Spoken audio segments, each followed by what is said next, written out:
Morning. Welcome to the start of a brand new series, Stranger Things, Finding God in an Upside Down World. Before I get on in my message, I just need to say that the artwork for this sermon series is awesome. And I'm going to embarrass somebody, but it is done by Megan Forkey, who just did an awesome job on it. So I'm so thrilled. I asked her to do the artwork. You did really good. I don't mean to embarrass you, but I want to acknowledge your talent. So thank you so much, Megan. So how many of you have ever seen Stranger Things? Anybody know anything about Stranger Things? Okay, so if I get some of these facts wrong, please don't come up and tell me how bad I am about it. But for those of you who have not seen Stranger Things, it is a series on Netflix, and it's one of the more popular ones. One of the themes of this show is that there are two worlds in this show. The world that you and I live in, and then there's another world called an upside-down world. Okay? And in this series, a portal to this upside-down world has been discovered. And a kid from the small town gets taken into this strange, different kind of world. This world is foreign, and there are no people in it. That's the world. And it's kind of like ours, but really creepy, really dark, and really blue, apparently. That's the concept of this upside-down world that caught my attention. Just this idea that there's this world where sometimes we find ourselves and we feel like we're the only ones in it and we're trapped in it, and we don't know how to get out of it. There is, of course, no physical upside-down world in reality. And there's not a creature, as there is in the show, that comes and snatches people into this other world and take you to this other place. But that doesn't mean life doesn't come along sometimes and throw you a curveball and throw you something that you absolutely did not see coming. That you were on this great path and everything was working out exactly how you planned, and then all of a sudden something comes and hits you in a way that changes the course of where you were going. So our reading today comes from Deuteronomy this morning. And I've always thought that the death of Moses is the biggest bummer in the Bible. It's just one of those deaths where you read it and you go, oh man, poor guy. Think about it for a second. From the moment that Moses floated down the river in a basket and was picked up and saved, Moses' life had a purpose. He grew up around Pharaoh, he grew up with the Egyptians, so he understood them in a unique way. He understood the Egyptian people. He was educated to do great things, and then one day he decides he's going to wander down and check out to see what his people are doing. And he sees an Egyptian soldier beating up a Jewish slave. And something in Moses snaps, and he kills this soldier right then and right there and buries him in the sand. The next day Moses goes back down to walk among his people, and he sees two Jewish slaves fighting amongst themselves, and Moses says, guys, come on, knock it off. We're on the same team. And the guy who's in the wrong goes, psh, who made you judge, Moses? What, are you going to kill me like you killed that Egyptian soldier? And so Moses freaks out. Pharaoh learns of what he's done, and Moses decides that he's going to skip town and go and live a life far away from the life that he'd grown up in. But God, of course, had other plans for him. Many of you know the rest of the story. Moses goes away, sees a burning bush, talks to it, learns that he actually has to go back. And he has to go to his people, and he's got to take them out of Egypt. He's got to take them from slavery into freedom. Moses tries to get out of it, but then he quickly realizes that it's really hard to shake this God that calls himself I Am. And so Moses relents. He goes, he gets his people, goes back to Egypt, parts the Red Sea, gets the Ten Commandments, yells at his people for worshiping a golden calf, wanders around the desert for 40 years with people who do nothing but complain. I know there are no complainers here, but it's no fun. Imagine doing it for 40 years until finally, some of you laugh, so you do know some complainers. Until finally Moses gets just outside of the Promised Land. Can you imagine what he must have thought to himself when he got there? He must have said, oh, there it is, the land flowing with milk and honey, the land that I was promised that I would lead my people to. And the Lord says to him, Moses, my servant, there it is, the Promised Land, the land that I promised Abraham and Isaac and Sarah and the rest of your ancestors. There it is, get a good look, take it all in, Moses. This was the land that was worth everything that you went through. This was the land that you came back to for my people for. This was the land that was worth wandering 40 years in the desert. Get a good look, because this is as close as you're ever going to get. Moses is on top of that hill, and God says, this is as close as you will ever get to it. And the Bible tells us that as soon as God shows him the land, Moses died there in the land of Moab. Bummer. just outside the land. What do you think went through Moses' head when God said this to him? Get a good look, Moses, because now you're going to die. I would imagine he had at least a quick rebuttal in his head, like, come on, Mr. I Am. Mr. I Am Moses has been doing all this work for you. Can I at least get a little bit of step into paradise? Can I at least see it? Can I at least cross over? Can I at least feel the dirt of the promised land on my feet? God, really? Do I have to die just before we get there? I want to see what this land looks like. I mean, the story of Moses is the ultimate proof that sometimes we don't get what we expected we were going to get. And sometimes we get what we don't expect or didn't see coming at all. But Moses got it easy, right? Moses died. He got to go to heaven. I mean, life, he did go into paradise there, but imagine being one of the Jewish people there that day who've been following Moses for 40 years. Imagine being born among the complainers in the desert for 40 years and hearing the stories of everything that Moses had done. Hearing the stories how he came back to Egypt and he freed everybody, and hearing how he talked to God, that this guy, Moses, was on a first-name basis with the creator of the universe. And you followed him, and you studied him, and you watched what he did, and he was the leader. He was the one that was taking you to the promised land, and suddenly you learned that, well, no, I'm sorry now, he's dead. I imagine they didn't see that one coming. This great man of God goes up to a mountain and croaks and doesn't get to see the promised land. Now what? What do we do? Talk about suddenly having your world turned upside down. Now what are the people going to do? I mean, have you ever noticed that life with God is easy when life is easy? That when things are going great and you're on the path and everything's predictable and you know where you're going, it's easy. It's almost like you don't even have to think about it. Routine is the name of the game, right? I think we all can agree that nobody likes having their world turned upside down. But it has and will happen to every single person in this room. I would imagine there are more people in this room that know what it's like to live in that upside-down world. You know what it's like to be surrounded by people but feel like you're the only person in the world. And people say things to you, but all you hear is silence. You feel like you're in this foreign land, and it feels scary. So a couple of weeks ago, I was sitting at my kitchen counter, and my phone buzzed. It was Sunday night. It was about 5 o'clock at night, and it was a hospital. I was on call, and the hospital was calling me to come down. And it was from the emergency department, and something you need to know about the emergency department.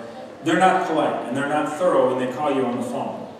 They just said, hey, chaplain, this is the ER. We need you down here to talk to a family. And then they hung up on me, which you don't take offense to because things are clearly moving in the ER. So I got down to the ER, and I walked through the doors, and as soon as I got there, the social worker was there, and he just looked at me and went, 21. And when you hear 21, you know, okay, that's a trauma room. There's something bad going on the other side of that door. And so I walked into the room and did not expect to see what I saw, but I saw a little guy lying in the bed, a 1-year-old named Max. He was heavily sedated, but he was calm and he was quiet. And his grandma was sitting at his side, holding his hand, weeping. And after I talked to her for a little bit, I learned that Max had been in a car accident, and he was the only one that survived. Mom and Dad and his unborn sibling did not make it. Talk about having your world turned upside down. As I was talking to this poor grandma who's sitting there weeping with her grandchild, she says, oh, by the way, the rest of my family's here. They're down in the family conference room. Can you tell them that Maddox is okay? And can you also tell them that Mom and Dad didn't make it? They don't know. So all in all, we counted 27 people that came through that family conference room that night. And I had to tell parents and siblings and aunts and uncles what had happened, about this tragedy.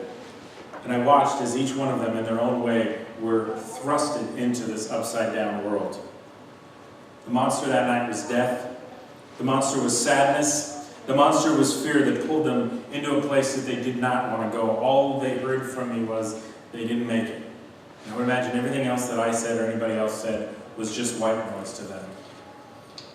I've been with enough families during tragic moments in their lives to see that there's a pattern a lot of times, 90% of the time, when you deal with people who are going through tragedy, and if they're people of faith. 90% of the time, some of the things they say can be boiled down to 3 things. Why, where, and here. So why does this happen? That's the first question. And it's a powerful question. It's a question that's been asked. It was a question that was asked by a lot of people in the room that day. And understandably so. But the strongest why that I heard that night came from the dad of the daughter. He was estranged from the rest of the family. They didn't know him. And so he came in, and all he heard was that there was an accident. The rest of the family had cleared out of the room, and he sat across from me. And he said, I assume my daughter and my son-in-law are in with Maddox. And I said, no, I'm terribly sorry. And I broke the news to him. And I never heard a man wail, why, as loud as he did. Over and over and over again. Why this? Why now? Why did this have to happen? Why, God? Why? It was rough. And it was a fair question. And he said it with sadness. And he said it with anger. And he said it with confusion. It's one of those questions. It's one of those times when he got turned upside down in a world that he didn't see coming. And he didn't have answers, but he was desperately searching for them. One of the many questions that are asked when we go through something like this, where we get pulled into that world. No doubt that's one of the questions that was asked the day that Moses died. Why now? Why just before he gets to where he was taking us? Why just before the promised land? Why didn't he get to come over into that land? God, this doesn't make sense. Why did this happen? He's been our leader all of these years. What are we going to do now? And then in tragic situations, typically the next thing that you hear from people of faith is, where were you, God? Where were you? How could this be a part of your plan, God? Where are you right now, God? This most powerfully came from the sister of the victim. She kept repeating over and over again, dang you, God, dang you, God, dang you, God, but she didn't say dang. And you could just hear the anger coming from her as she asked, God, where were you? How could this have happened? You know, there's a lot of Christians out there who will tell you that questioning God or getting frustrated with God or getting angry with God is somehow not okay. But that's not what we do. That whatever happens is God's will, and whatever will be, right? A lot of people who say that. And we should just accept what happens as part of God's will and leave it at that. That doesn't hold any water for me. You know, a lot of times when somebody dies or something, if your inclination is to go up to them and to say, it's just part of God's will, or heaven just received another angel, if that's your inclination, just don't say anything. Just pray for them. Because a lot of times when things happen, we need to ask questions. God can handle our questions. God can handle all of our anger. You see, if somebody to tell me that it was part of God's plan for Maddox to be lying there in that bed, that doesn't make sense in my head. I don't think that part of God's plan was for us to ever suffer. It's okay to ask questions of God. I'm a firm believer, and I tell my confirmation kids all the time, that if God can take on our sin, then God can handle our anger, and He can handle our questions, and He can handle our frustrations, and He can even handle our doubt. There has never been a time in your life where you have questioned God, or you've gotten frustrated with God, or you have yelled at God for what's going on in your life, where God goes, well, now you've crossed the line. Well, now, sorry, you can't say that to me. We're done here. You can turn your back on God, but you know what happens the second you turn your back on God? He's standing right in front of you. He's always there. No matter what you do, no matter where you go, God never turns His back on us, ever.